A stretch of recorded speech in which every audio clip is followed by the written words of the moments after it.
represents the EU as EU Commissioner for the Economic and Productivity. So that is the panel, and if you will allow me to share with you some scene-setting slides to get the discussion going.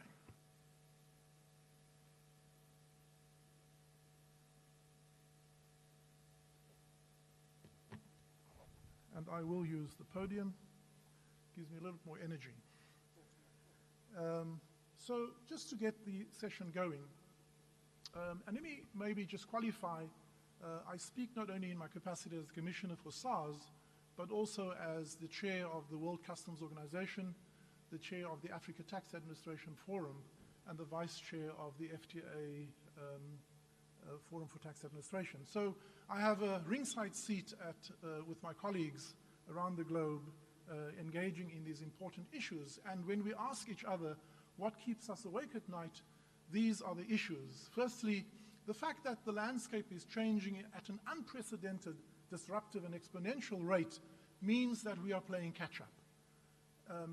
In terms of areas such as digitalization, the deployment of artificial intelligence, aging workforce, yes, we all are struggling with aging workforces, but also means the institutional loss of memory, growing tax gap, where tax isn't necessarily disputed, but just an inability to pay, the proliferation of cross-border and tax and financial crime, and the underfunding and investment of administrative capacity. These seems to be top of mind with others who hold the same job that I do. As foundational elements for improving domestic resource mobilization, there is an indivisible nexus between policy and administration, and I cannot say that louder and more emphatically. Tax policy is only as good as the ability and capacity to administer it. Inadvertently, if you can't administer a policy, you have counterintuitively, you have a worse impact. And so that nexus must be considered by policymakers all the time as they think of keeping those policies simple, equitable, transparent, to encourage voluntary compliance, because none of us have the capacity to enforce compliance. Bringing into the net the informal and cash-based economy is a huge challenge for us. And then, of course, modernizing the administrations, leveraging enabling technology, deploying of all forms of intelligence. We now are encouraging and making our own workforce comfortable that in the future, not only in the future, already they begin to coexist with AI agents who will take over routine work and tasks and augment the work of knowledge workers. And of course, for us, sacrosanct to the work we do is building public trust. As far as challenges that, from our perspective, can undermine domestic resource mobilization is firstly institutional integrity, without which we undermine ourselves, and it results in inefficiencies. When policies are complex, we cannot hold taxpayers, cannot hold them responsible for either arbitraging it or not understanding it. Either way leads to under-compliance. Clearly, the high cost of compliance is something that we wrestle with all the time, and then an inability to present a credible threat of detection and respond to non-compliance. Those are the three important principles of voluntary compliance that we engage in all the time. In terms of raising taxes, we understand and accept it will always be a consideration for ministers of finance, but it's not a free call. Every time there are consequences.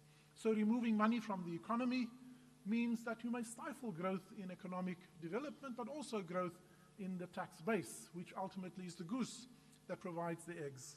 Secondly, it requires a step up in compliance interventions of a narrower base, and with an inefficient administrative capacity, you can see we're in a downward spiral.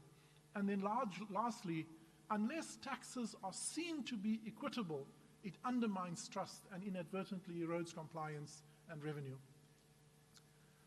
Cross-border challenges, once we have dealt with our own domestic challenges, is equally important. No country is an island when tax is considered.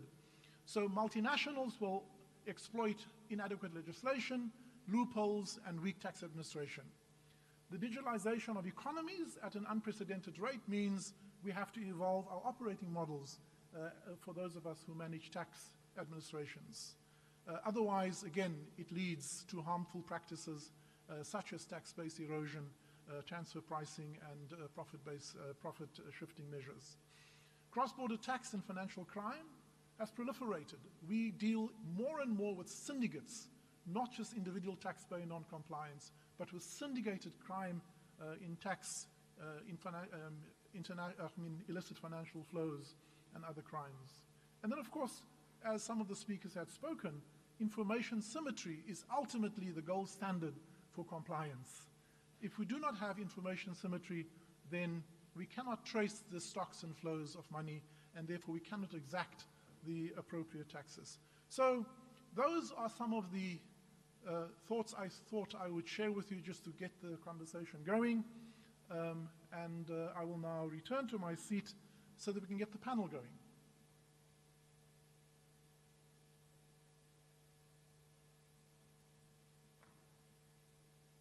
So again, the first question, panelists, this morning that I want to put to you is, what can the G20 countries and others do to help developing countries strengthen their tax administrations, and how does it fit in with your experience or your learnings in strengthening your tax administrations from your vantage point in the roles that you occupy? I will turn first to my far left, and for ease of time, I will just refer to the country or organization. So first speaker will go to Brazil. I would like to ask the panelists, we have provided 3 minutes. If you can be disciplined in staying to the time, we can get through another question. So let me hand the floor to Brazil. Thank you very much, and thank you for the organization of this very relevant event around a theme that has been actually at the heart, I think, of Brazil's G20 last year. It was one of our main priority, and no wonder, like referring to the very theme of domestic resource mobilization and bridging the tax gap. Brazil has, well, we start from a different experience. We don't have a low tax revenue. Actually, we have, among our peers, who have one perhaps of the highest. It went all the way to 34% of GDP, and it's, hovers around 33% of GDP. And yet, we face various challenges in bridging this tax gap. One of them, and then tax and inequality comes as one very emblematic issue there. And I think one of the main challenges has been, tackling tax expenditures that in Brazil goes all the way to 6% of GDP. It really increased in the last few years from around 4.5 to 6. And this has a straight relationship to the issue of fairness and of balance. And also it's very important that we connect. It brings more and more importance, sheds light on the issue of connecting tax and policy. So we have a tax reform has been at the heart of Brazil's let's say tax policy and administration since 2023. Starting very early, we implemented a transfer pricing law early 2023, which had been in discussion for a long time. We then embarked upon tax reform. We were able to approve with a strong support from the government. Congress and society were able to approve a tax reform that had been under discussion for about 3 decades. We are now in the phase of implementing it. It deals with, especially with the simplification and modernization of VAT. And in a second phase, which is already being started this year, 2025, we'll also tackle income tax reform. So the role of G20, last year, let me go back to the issue of tax and inequality, which is something that we put at the center of the agenda. think there is this perception that although in the case of Brazil, that our tax revenues are very high, a lot of the difficulties and the problems have to do with these imbalances and the fact that it's not always judged fair. So in terms of income inequality, one of the proposals that are going to be considered this year is to impose a minimum 10% tax on the personal income of individuals earning over 50,000 reais per month, which adds up to more or less $100,000 a year. And this is so, it means a minimum effective tax, which means that today, those individuals, although they are very much at the higher echelons of income in Brazil, they pay much less than 10%. So this is something that we're working on. So no wonder that we appreciate very much the support we had last year to discuss the issue of tax and progressiveness, and also we applaud the efforts, the ongoing efforts at the OECD to take also the BEPS agenda into a discussion also on to build a consensus around tax and inequality. We think also to build tax capacity is very important. And in this context, we applaud, for example, the Forum on Tax Administration. We also think it's very important to continue with greater coordination between tax administrations. I would like to then encourage measures to improve transparency, reinforce compliance, including in such examples as country-by-country reports and crypto asset reporting framework. In the context of technical assistance, we highlight initiatives such as the Platform for Collaboration on Tax and the Tax Inspectors Without Borders, which has been mentioned here. We also think it's crucial to build momentum in the ambitious agenda for the 4th Conference on Financing for Development. We are a strong partner and support for that.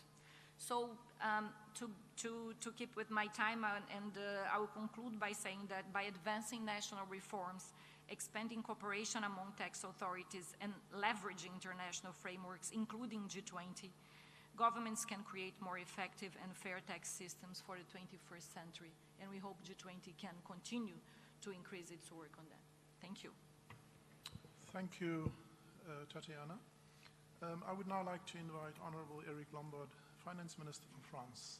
You have the floor, sir. Thank you very much, Professor Kieswetter, for moderating this panel, and congratulations to South Africa for the marvelous organization of this G20. Thank you to Kristalina, Jai, and Amina for having put together the scene. It is a key element for G20 members, and France is totally dedicated to help and to go alongside with developing countries in putting together strong domestic resources, mobilization, and their program with the IMF, the World Bank, the OECD, to which we contribute. But let's face it, the Sustainable Development Goals through 2030 will mobilize an annual $4 trillion, and official development assistance is only, if I may say so, $200 billion a year. So mobilizing internal resources is effectively key. I had a meeting in Senegal with various government officials, and the head of Internal Revenue Service was made head of the saving institution of Senegal. And he told me it's much easier finally to raise taxes than to mobilize savings. And I'm not sure it is totally true, actually, when I see what's happening. And in that regard, I think it's very important that we work together on the development of more effective tax policies to ensure a fair distribution of the tax burden and encourage productive investment. That's really a challenge. And also, and this has been said by colleagues, to modernize the tax and customs administration to improve revenue collection and enhance transparency. And in that regard, the Financing for Development Conference that will take place in Spain in July 25 will be an important event. But I also believe, speaking about tax, that international cooperation in anti-money laundering is also absolutely key, because of course money laundering is a way to escape taxation, and I believe that mutual assistance there is very important in exchanging financial intelligence, criminal asset recovery, and access to beneficial ownership registries. And in that regard, France will host in June 25 a dedicated forum on technical assistance cooperation, emerging on FATF plenary meeting that will take place in Strasbourg. And I believe that supporting FATF is also a way to contribute to internal revenue generation for the countries that need more revenue to finance their development. I won't be any longer on this issue. Thank you, Mr. Chairman. Thank you, Minister Lombard. No, you may. So now our next speaker, Ambassador Machunga from the African Union. So you have the floor. Thank you very much, Moderator and the fellow Commissioner. I'm very happy to be here in this panel discussion. And for us in Africa, the issue of domestic resource mobilization is gaining prominence. This is because our heads of state and government last week adopted the strategic framework on key actions to achieve inclusive growth and sustainable development in Africa. Rising levels of investments relative to the gross domestic product is key element of this strategic framework. And domestic resource mobilization is very cardinal in facilitating the required investments. Against this background, we need full and effective cooperation of the G20 and the other countries to establish a more inclusive, just, and effective international tax system. We, in this respect, call on all the G20 members to welcome the work of the United Nations for a framework convention on international tax cooperation. We also call on the G20 to enhance exchange of information. In this respect, we are working with the African Tax Administration Forum, which you chair. In addition, we look forward to the G20 to cooperate with us on the issue of international, in the issue of elimination of illicit financial flows from Africa, as well as the issue that requires to end aggressive tax avoidance and also eliminate imbalances in the taxing rights. With these reforms, the G20 can steer the world towards tax justice, which we very much need. In the previous breakfast meeting, there was a call to action. This is one of the issues where we need to act with resolve and urgency. Thank you. Thank you, sir. I now move from my left to my right, and that has nothing to do with any ideological positioning. This is just how the seats panned out. So let me introduce the Vice Minister of Finance, Indonesia, Honorable Thomas Godongwana. Thank you, Commissioner. Excellencies, distinguished delegates, first of all, I'd like to express my gratitude to the Chair for inviting me to express and share to all of you today Indonesia's experiences at the subject at hand. We believe strongly that as far as strengthening tax administrations are concerned, there are three thematics that need to be addressed holistically. The first is capacity building. The second is usage and leveraging of technology. And the third is international cooperation. As far as capacity building is concerned, Indonesia believes that the G20, by working together, can provide technical assistance, training programs, as well as knowledge-sharing platforms with the intent of enhancing human capital within these tax administrations, which at the end of the day improves tax collections and reduces revenue leakages. As far as leveraging technology, Indonesia believes that the G20 can support adoption of e-filing systems, risks assessments, as well as real-time transaction monitoring. These will enhance the streamlining of tax administrations and mitigate tax evasions. And lastly, and perhaps most importantly, international cooperation. We believe that the G20 can strengthen the exchange of information agreements, the promotion of fair tax treaties, and the support and implementation of the two-pillar solution. This, we believe, is critical to ensuring developing nations to secure fair share of tax revenues.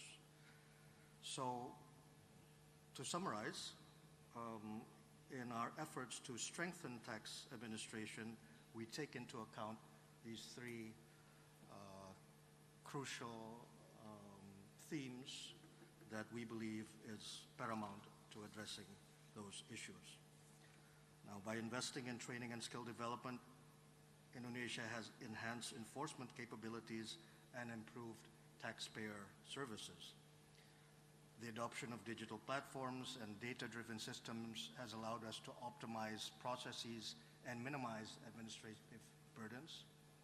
And lastly, and furthermore, active participation in international cooperation has enabled Indonesia to integrate global best practices while adapting them to our specific needs. I thank you. Thank you, Vice Minister. If I had to hazard a guess, you almost sounded like a tax commissioner with many of the practical suggestions you make. Thank you very much. Let me now hand the floor to Ms. Manal Corwin, Director for the OECD Center for Tax Policy and Administration. Manal, you have the floor. Thank you very much, Commissioner, Excellencies, and distinguished guests. It's a pleasure to be here to share some of our experiences. I think in our experience, strengthening tax administrations so that they can efficiently and effectively collect revenues is really at the heart of mobilizing and maximizing the mobilization of domestic resources. The OECD partners with the IMF, the World Bank, and the United Nations through the platform for collaboration on tax, as well as with regional partners to enhance the capacity of developing country tax administrations.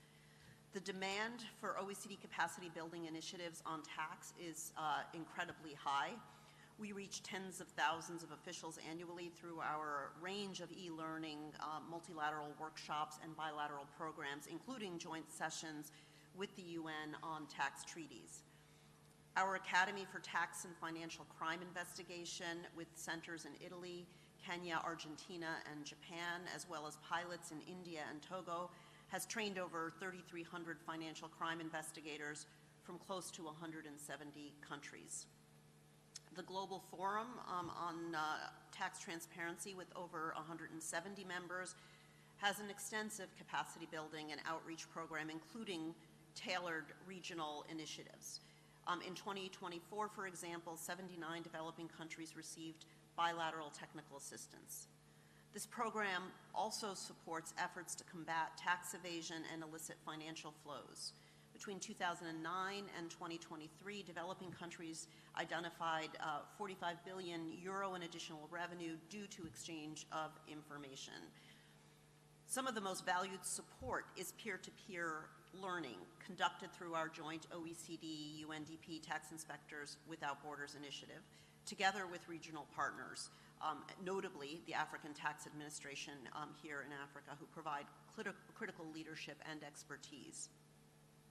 By 2024, the Tax Inspectors Without Borders Initiative had generated $2.3 billion US dollars in additional revenues in developing countries through providing experienced officials to work hand in hand with tax administrations to invest in their human resources. It also promotes South-to-South cooperation with over 25 programs launched so far. In this regard, I'd particularly like to acknowledge South Africa and India's leadership. So facilitating the sharing of experience among countries is at the core of part of the work of the OECD Forum on Tax Administration as well, which many have also mentioned, which brings together officials, commissioners from around the world to share common challenges and good practices. So I think the experience has shown and that it's clear that international organizations working together and with regional partners have a really important role to play in supporting developing countries to further strengthen their tax administration and support them in meeting the domestic resource mobilization goals. Thank you. Thank you, Manal. Let me hand over the floor now to the sixth speaker, Mr. Gerasimus Thomas, EU Directorate, General Taxation and Customs Union. Gerasimus, you have the floor. Thank you very much, and apologies for Commissioner Dombrovskis that had to stay in Brussels today. In the EU we have a Team Europe approach, and we foster the collaboration between the EU and its member states in order to serve the needs of the countries for capacity building. Our approach aligns partner countries' priorities and promotes coordination with other development partners, and promotes the international cooperation agenda like implementation of international agreements that was mentioned as very important in the current context. Our approach is an internal part of the strategy for sustainable and inclusive connectivity and infrastructure. Our purpose is to mobilize all possible financial resources for development, domestic, international, public, and private.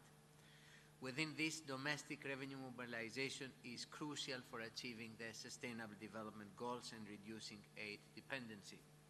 I give you 3 examples where we provide financing. The EU's Collect More and Spend Better initiative. This strategy supports partner countries' efforts on domestic revenue mobilization in line with our commitments, including under the Addis Tax Initiative Declaration.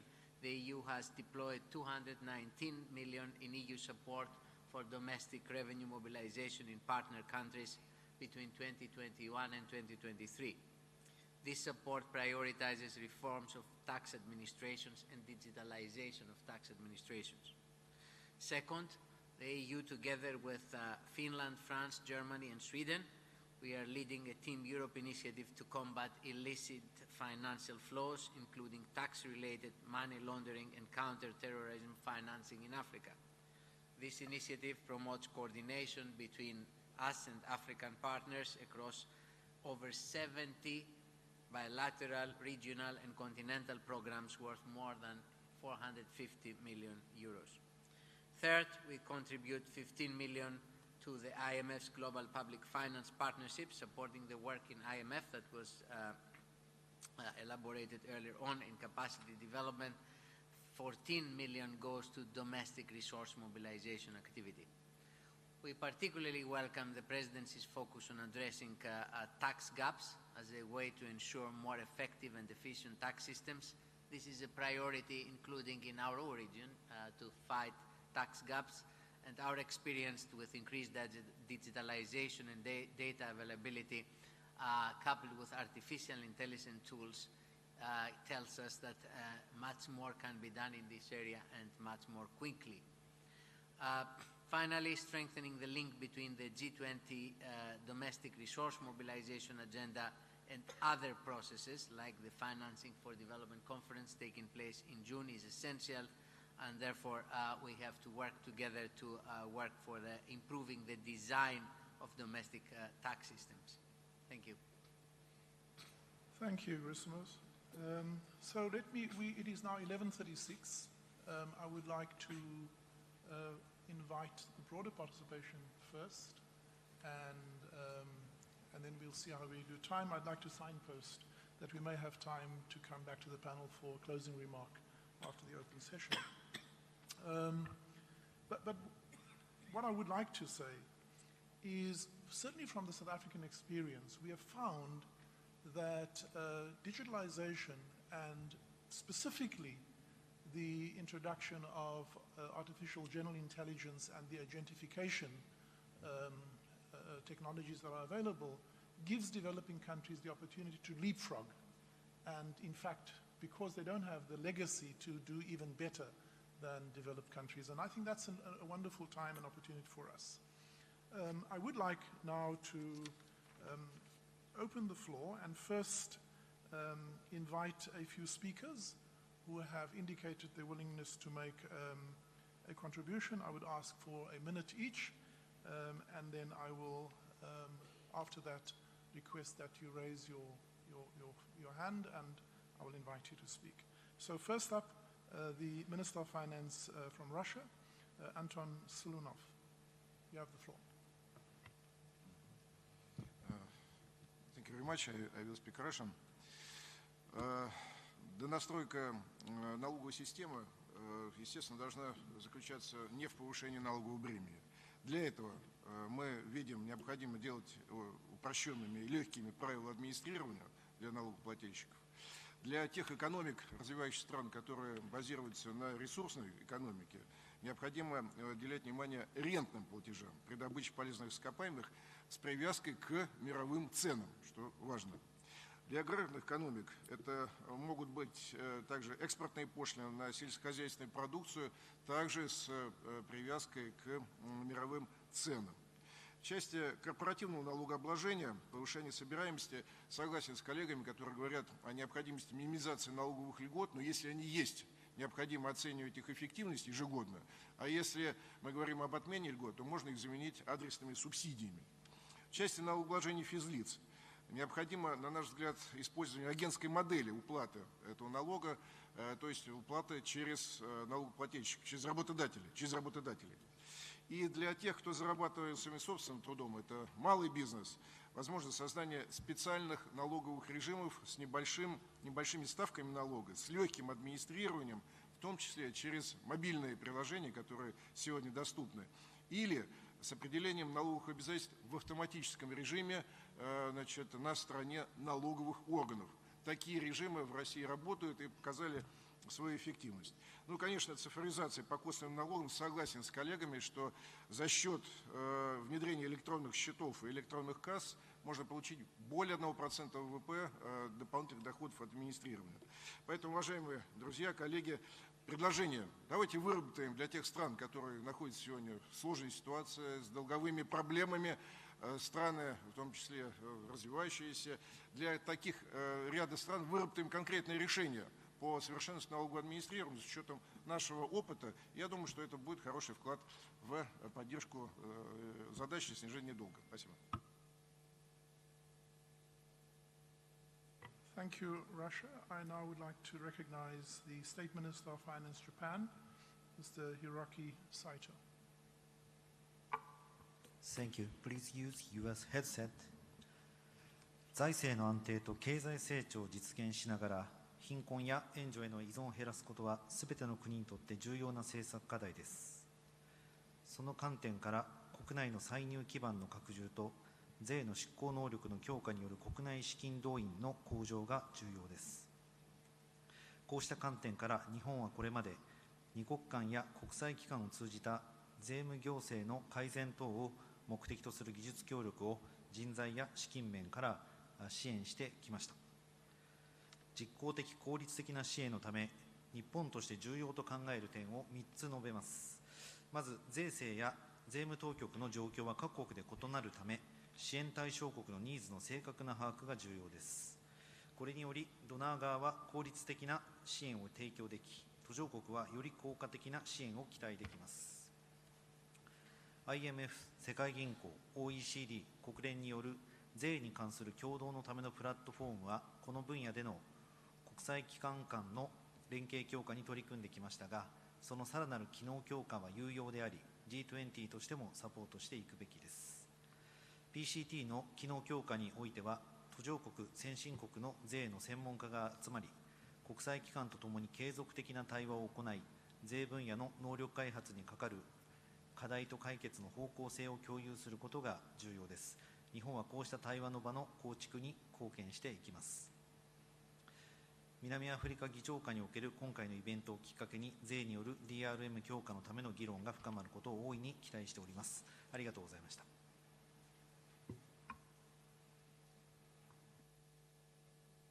Thank you, Japan. I now would like to invite the Minister of Finance Turkey, Mehmet Simsek. You have the floor. Well, thank you.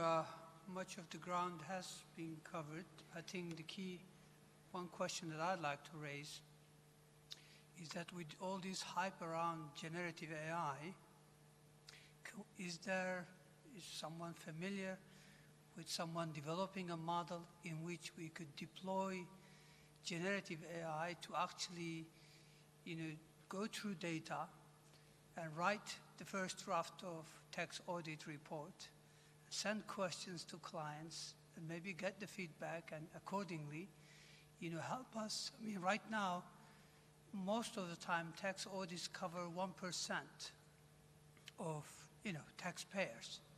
So is there a way where we could expand that using generative AI? So that's really more of a question rather than a comment. Thank you. I guess the answer is yes to all of the above, and South Africa has begun to dabble in that. It's exciting, but also intimidating.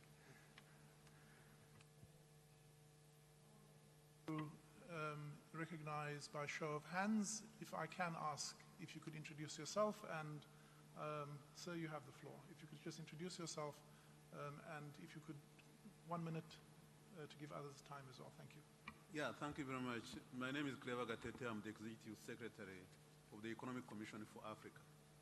And I really find this one very, very important, and I wish we had more from the developing countries, because the experience, as personally I worked in Canada, and I worked in Africa, and the experience was quite totally different. And that's why this is very, very important for developing countries. In Africa now, the tax to GDP ratio is 15.8%. And that one is too low by any standards. And that's why we are saying that everything that has been said, from the capacity building that you even yourself mentioned, to the informal sector, coming the formal sector, in some countries it's now 80% informality that is there, and also the technology. Every country, most countries are now getting the electronic billing machines. They are now used to that. But also there are other issues of international cooperation which has to do with transfer pricing, misinvoicing, illicit financial flows that also need to be consulted. But also one of the biggest problems, and has been said I think by the managing director of the IMF, is this issue of blanket incentives that are coming in. But I wanted just to highlight one point, that as we all know what is supposed to be done, and we are doing it in the countries, what is very important is cooperation. Let me give 2 examples. One example is the training. The IMF has AfriTax in Africa, so many of them. We have a training center based in Senegal, which trains in so many other countries. We need to work together to make sure that we support the training as far as taxation is concerned. Secondly, the issue of, it's not just resources for the government, but it's also resources for the private sector. The issue mentioned by the President of the World Bank in terms of the capital market development is very, very critical, because most of our institutions are not well rated. They depend on the domestic savings that are mobilized, and building a capital market becomes very important. There is an initiative that the World Bank had started for East Africa, linking Tanzania, Kenya, Uganda, and Rwanda in terms of having a common trading platform. And this was to build the whole East Africa as a market so that you can bring in other people from outside. But the World Bank has been working on that alone. But in the case of Rwanda, where I was a finance minister for a long time, we are finding that we are working with the World Bank separately from Milken Institute, separately from the UK DFID. And then coming together, working together becomes very critical, and that's when you can make a difference. So that an initiative that is taken by the region can help others, not only the big companies, but also the small companies that are coming in the system. So this becomes very important. That's why we need international cooperation. And this one we can make it. We are doing it as the Economic Commissioner for Africa, working for all the 54 countries on the continent on a daily basis, but working with our partners and development partners and making sure that we focus on this issue, of which we all know what is supposed to be done. But we need now to be coordinated in terms of supporting our member countries to increase their domestic resources mobilization. Thank you so much. Thank you, sir. I would like to just point out also that we have the Africa Tax Administration Forum. We invite African countries to join up with that. We also have the various initiatives that we certainly can talk about afterwards. Let me look for a show of hands. I've been to the center, I've been to the left, let me come to the right. Sir, you have the floor. Thank you, Mr. Chair. My name is Yasser Sobe. I'm Vice Minister of Finance for Egypt. Just a few points. That domestic resource mobilization remains a priority, and really many EMDs have made recently significant progress, are continuing to do so. Policies must be carefully designed to mobilize revenue while limiting inflationary pressures and fostering growth, which is very important for sustainability. We believe that widening the tax base and leveraging digitalization are essential, while measures that take into account challenges faced by businesses are key to building trust and confidence in the tax system. I can share with you some of the experience recently done by Egypt in this regards, including the streamlining of tax exemptions and for state-owned enterprises, limiting inefficient exemptions, but also introducing a package of 20 measures to simplify the tax system, to regain the confidence of taxpayers in the tax system, and aimed in particular to integrate voluntarily the informal sector. Also, the introduction of e-invoices, payroll, and e-payments have contributed significantly to increase tax revenue by around 40% this year. So we are continuing at the same trend in other customs and property taxes as well. So widening the tax base, embracing digitalization, and ensuring predictability in the tax policies, I think we can enhance domestic revenue mobilization efforts while fostering sustainable growth. Thank you. Thank you. When we design these sessions, we are always over-ambitious. I'm going to allow 3 more minutes for input. So let me recognize the gentleman in front. Thank you. Okay, it's Liaomin from China. So thank you so much for this wonderful discussion about DRM this morning. So we learned a lot from our discussions.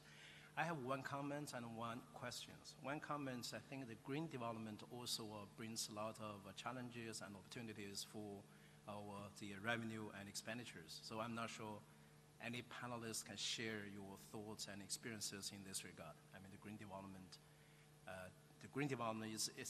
it's happening and bring a lot of challenges and opportunities for our tax revenue. One question is, I think based on our discussion, I think we all agree capacity building, digitalization, international cooperation is very important for a country. So my question is, for the G20 and the G20 member countries, I think the seminar training program provided to the developing countries is very important. But what G20 can do to ensure there is the much better implementation for all these best practices in all the 3 areas. I think at the end, how to make sure we can help the developing countries to have a better implementation for this all these best practices, if there's any best practices at this moment. Thank you. Thank you, sir. I can take one more contribution. Let me recognize the gentleman. Thank you very much, Mr. Chair, and thank South Africa for inviting us. My name is Wale Edun, Minister of Finance and Coordinating Minister of the Economy, Nigeria. This is a critically important topic, and I think one of the most important aspects is the cross-country learning experience that we can gather. And what I would like to contribute is the current experience of Nigeria. We're in the middle of major macroeconomic reforms, and at the heart of it is domestic resource mobilization. First of all, removing wasteful subsidies, but close behind that is a major tax reform exercise to move tax to GDP up from 10% to doubling it virtually to 18% in the first instance. And a major tool is technology. So it was very interesting to hear, I think it was Turkey, talk about the role of AI that it may play in helping in tax administration, tax auditing, and so forth.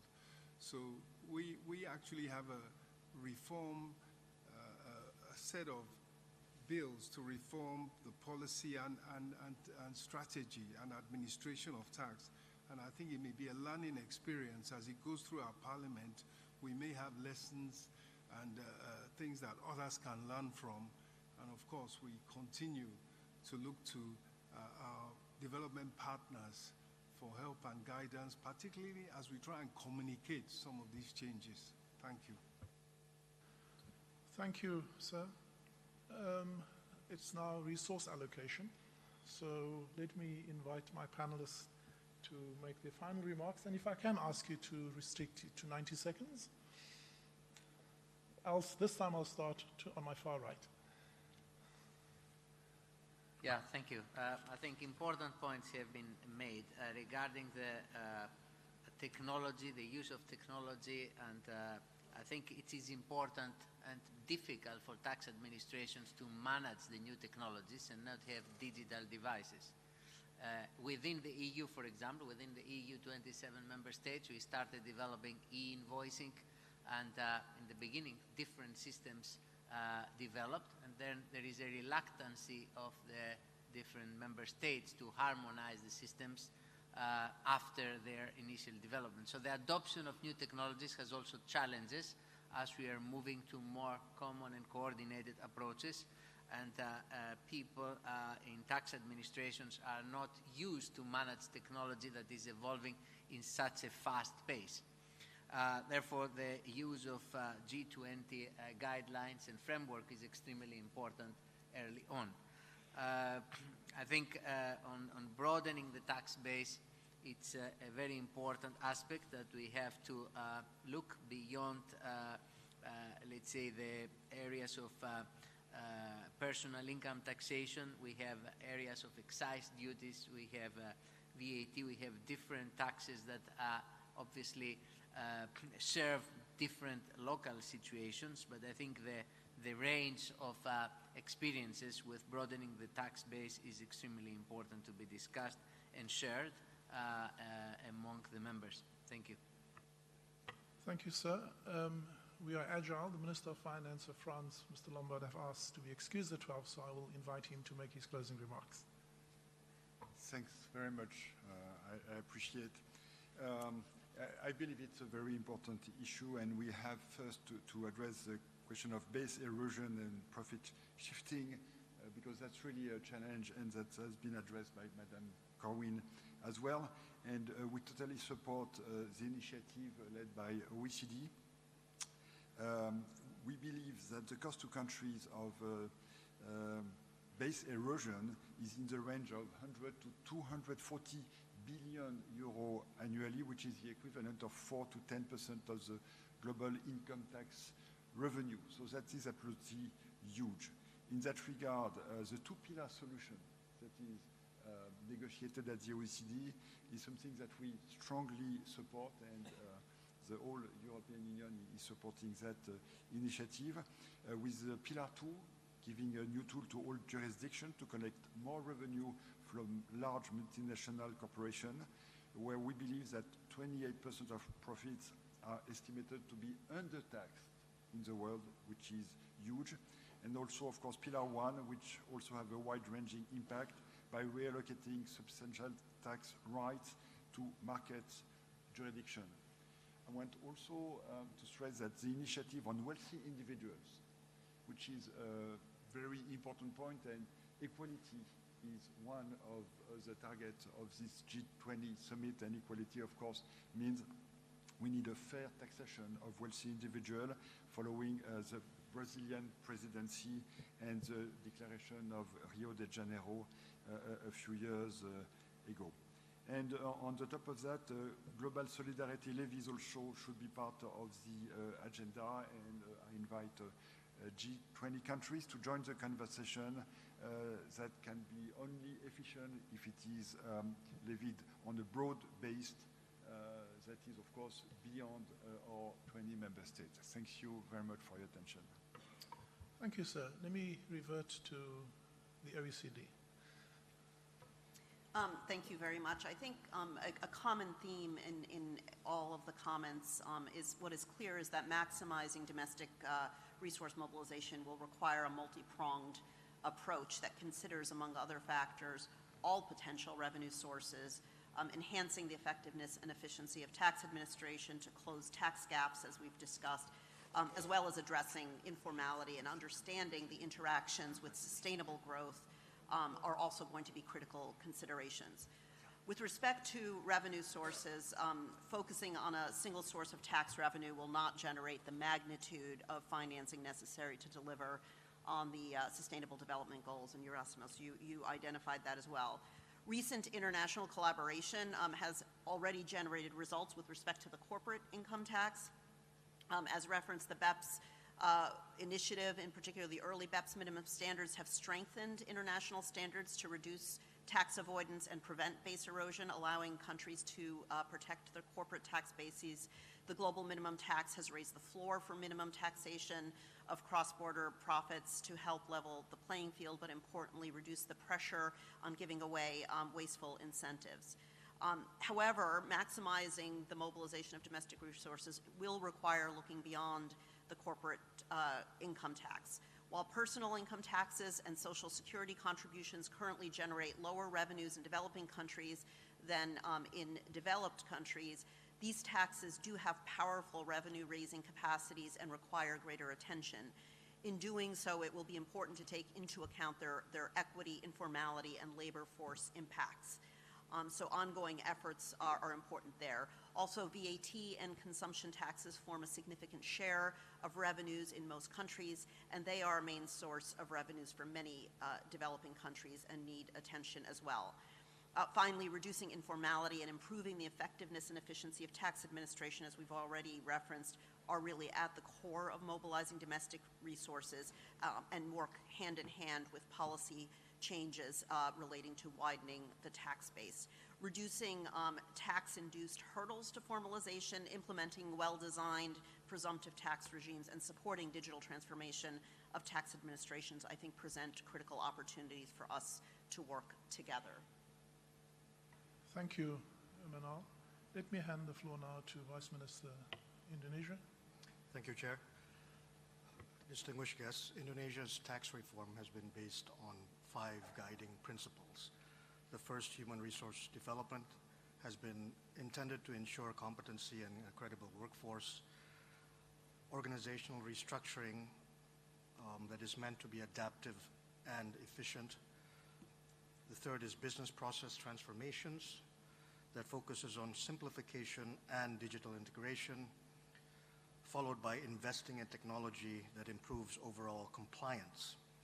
But this, and lastly, perhaps the most important in our view, is regulatory reform that provides legal certainty and produces a good investment climate. In this sense, Indonesia believes that domestic resource mobilization is not just about revenue collection, but also it's about fostering a sustainable business environment and which increases investments. A key aspect of this is tax expenditure management and targeted incentives. Indonesia has been refining its approach to tax incentives, ensuring they are aligned with national priorities. In this case, supporting medium to small scale enterprises, encouraging investment in strategic sectors, and fostering innovation. To reinforce all of this, Indonesia has undertaken structural reforms to improve the business climate, such as through the omnibus law that we did a few years back. This simplifies regulations, reduces bureaucratic hurdles, and enhances investment attractiveness. These reforms ensure that tax policy supports economic competitiveness while strengthening domestic revenue mobilization. By aligning tax incentives with broader economic goals and creating a more business-friendly environment, Indonesia continuously aims to achieve a sustainable and resilient economy. I thank you. Thank you, sir. Let me now hand to Ambassador Mchanga. You have the floor, sir. Thank you very much. Three quick points. The first one is on the issue of digitalization. We welcome it and we're working on it. But there's also one challenge that actually two challenges that we need to meet. The first one is inadequate supply of energy. Quite a number of times our equipment gets broken down because of power outages. So that's an investment that we need to work, and we welcome the collaboration between the World Bank and the African Development Bank to try to resolve this issue. And the other one related to that is in quite a number of our areas, we still need to come up with infrastructure to reach the outer rural areas so that we cover everybody. Yes, we agree that we need to move beyond the collection of revenues. So at the level of the African Union, we have secured the approval of the Assembly, and that was actually in 2023, to come up with the African Exchange Linkages project, which is currently linking 9 stock exchanges across Africa. And that is contributing to growth of liquidity among the countries involved. My last point is to totally agree with you, Chairperson, that we are dealing with the crime syndicates when we address the issue of illicit financial flows. One key area is on the issue of the smuggling of gold. Our estimate is that throughout Africa, we lose about $30 billion a year as a result of direct smuggling of gold. And this is one thing we are working on with our member states. Thank you. Thank you, sir. Ambassador Rosito, I started with you, I end with you. Thank you. Thank you, Edward. So in my initial remarks, I think I focused a lot on what we have been doing in Brazil in terms of tax reforms. But I would like to close alluding to, a more forward-looking scenario, and with our, let's say, hat this year, going to COP30. So I would like to echo, although Minister Lombard is not here, I would like to echo, his first words and reminding us all that, of the $1.3 trillion that are to be mobilized to developing countries by 2035. This was the agreement in COP29, and we share with our Azerbaijani colleagues this hat to work towards this roadmap, and we'll be doing it along the year towards November. So behind this 1.3 trillion, actually, we have twice this amount or even more, 2.5 in domestic resource mobilization. And this is so crucial for allowing also the international flows to flow to developing countries, because a lot will depend also on the capacity to leverage public investments, to attract more private capital, to have more infrastructure. So the conversation that we start here today is crucial for that.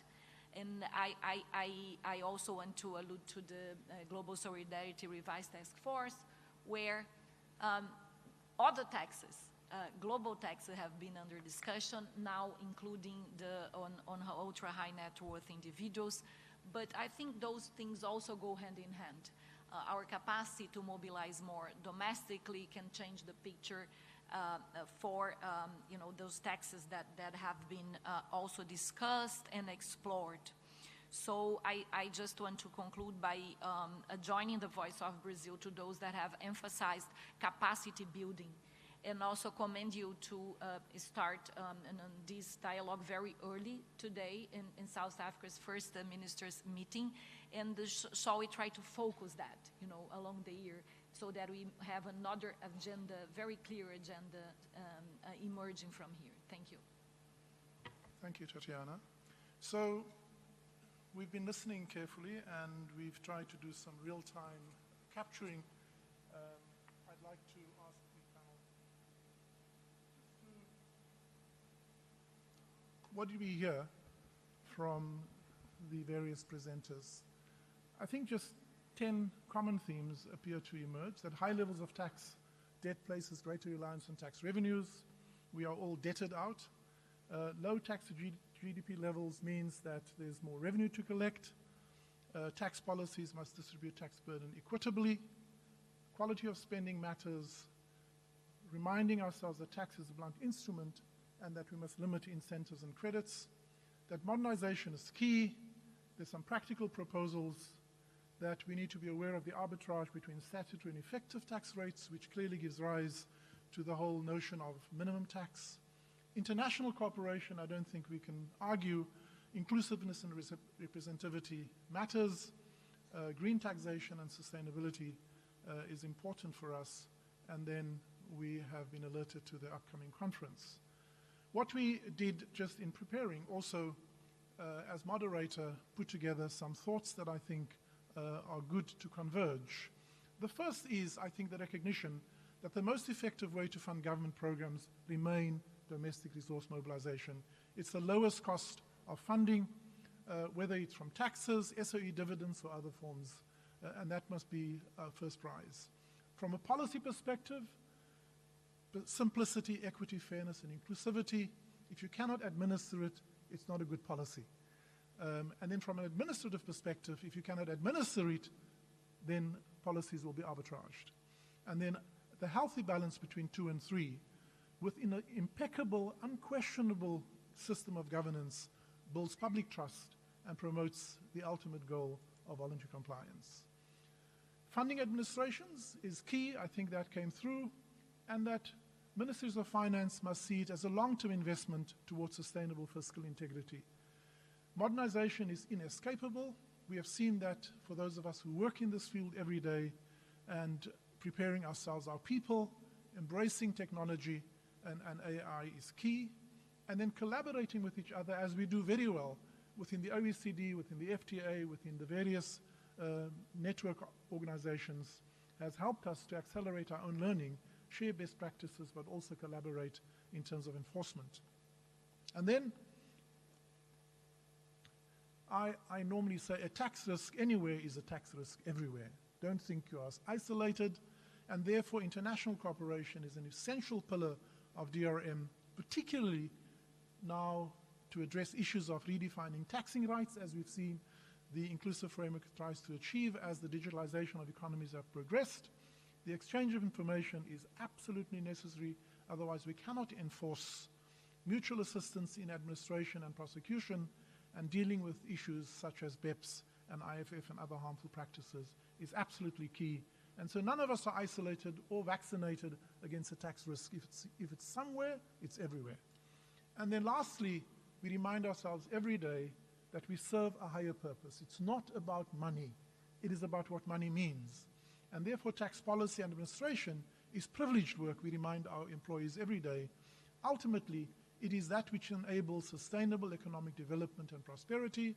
It has transformative impact, particularly on the lives of the most vulnerable, and contributes towards the broader social cohesion and well-being. Thank you. I think it was a session that could go on for another day, but you've given us the nuggets.